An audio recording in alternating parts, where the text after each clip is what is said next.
اصل بات بتائیں. آپ نے لوگوں پہ پہلے کہا کہ سازش ہوئی تھی، امریکہ نے سازش کی تھی، اور اس میں یہ لوگ جو ہیں یہ امریکن لوگوں کو ملتے رہے ہیں. اور میں نے پچھلی دفعہ بھی اپنی پریس کانفرنس میں بتایا تھا کہ میں آپ کے گھر میں ملا تھا امریکن امبیسڈر کو، میں EU کے امبیسڈر کو آپ کے گھر پہ ملا تھا، میں خان صاحب انگلینڈ کے امبیسڈر کو آپ کے گھر پہ ملا تھا. جب آپ کے گھر پہ جس وقت آپ پرائم منسٹر نہیں تھے ان سارے امبیسڈرز کو ملا جا سکتا ہے تو اس کے بعد کیوں نہیں ملا جا سکتا؟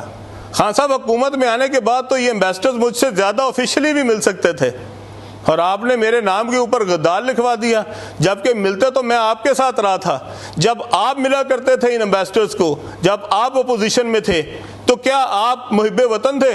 اور آج جو مل رہا ہے آپ کے دور میں وہ غدار ہے؟ یہ کون سا سٹینڈرڈ ہے؟